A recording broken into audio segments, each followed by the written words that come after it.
So I'm talking with Sheriff Mascher, and your jail has been a topic of conversation a great deal, especially in the candidate forums for supervisor. And so I was just wondering if you can give us an update. Sure. Jails are always a political issue. They're very costly. They're a complex business to run. Currently, I provide the information and facts on the jail to the Board of Supervisors so far as what our needs are, what the costs are. We have 500 beds right now to classify inmates, and we have 570 inmates today. That means there's a lot of inmates sleeping on the floors that we don't have adequate bed space for. Cells, we're using holding cells, anything we can to hold inmates. Those of us that have been around since the 1990s and early 2000s, this is what got the county in trouble before. We began getting overcrowded, we really weren't adding on additional bed space, and we began to be violating individual civil rights of some of the inmates, and that brought the feds in, which then in turn created the issues with mandates and remedial actions needed. We're headed down that path again. So this has been a subject that is going on, and the board's trying to deal with it. Okay, let's just put a few things to rest here. How many people do you have in the jail that are there simply for minor possession of marijuana? For just a charge of marijuana, hardly anybody. Mm-hmm. You may get someone charged with possession, but they're out in hours. It's a very small bond.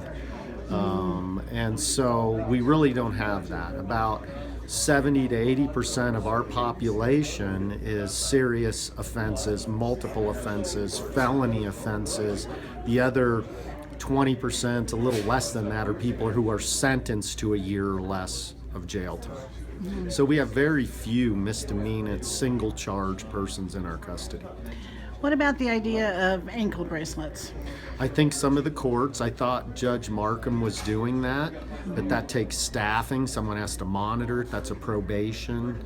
Normally, that's something the probation department would do. I think what I've seen the judges do is put low enough bonds on people that they're able to bond out or do community service, work release programs where they can get out of jail, go to work, still be able to make money, provide for their family, come back and spend nights or weekends. We have the EDC court. We have a lot of things going on to help divert jail time. Mm-hmm. We have mental health treatment. We have outside treatment for mental health issues. So there's a lot going on, combination of things, pretrial services to help people get out who don't need to be there. So can you think of anybody in the jail right now that you know of that you really think is a waste of time or money to be in your jail? Well, I haven't looked at it today personally, but I have staff who does look at it every day, because there are those individual anomalies where someone may be in jail on a minor charge or even a felony charge, but they need kidney dialysis. They have special medical needs that I have to provide, and it costs us taxpayers way more money to get that person into medical treatment than have them in jail. I'm not a hospital. I do provide medical. So every day we look at those things to help get people out that don't need to be there. But you don't feel that there's anybody there who their crimes are so minor, such a pittance, that they shouldn't be in jail at all? I don't think so. We have people focusing on that to get them out. Mm-hmm. Is there any chance that the jail that is here in Prescott can be used for some of your overcrowding? We are using it. We use it every day. When we bring 50, 60 or more inmates over here for court, we can't bring them to the courthouse. Our beautiful old historic courthouse.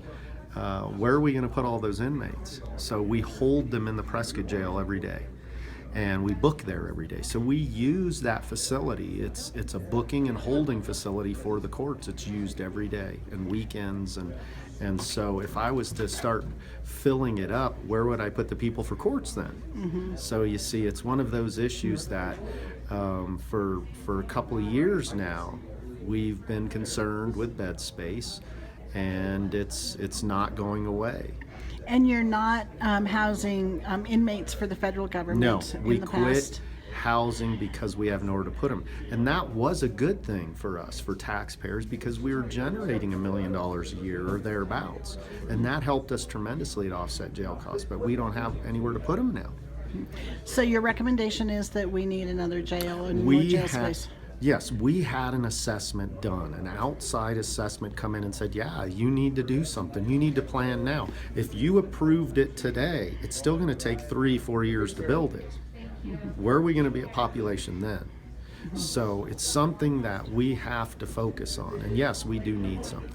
Okay, let's do one more reminder. How many communities and police forces do you have that submit prisoners to your jail? There's at least 15 or 16 police agencies in Yavapai County that book people in our jails. And we have asked them repeatedly, if it's a small minor crime, just give them a ticket. Don't book them because of overcrowding. So we are reminding them of that. But, it's the county's growing and crime rates picking up. And so we're seeing that with the increase in the economy, the upswing, we're seeing more crime. So, and recently you had a situation where some of the prisoners rebelled kind of in their situation, right? They do. They get upset when they're, very crowded and laying on the floor, and it's a high-risk environment because we have to classify very violent away from non-violent, and so mental health away from drug addictions, and we have to segregate women and men and, the whole thing. So it's a very chaotic environment you're trying to organize, and people get frustrated very easily. Okay, anything else you want to add? No. Okay, thanks. Thanks, Lynn.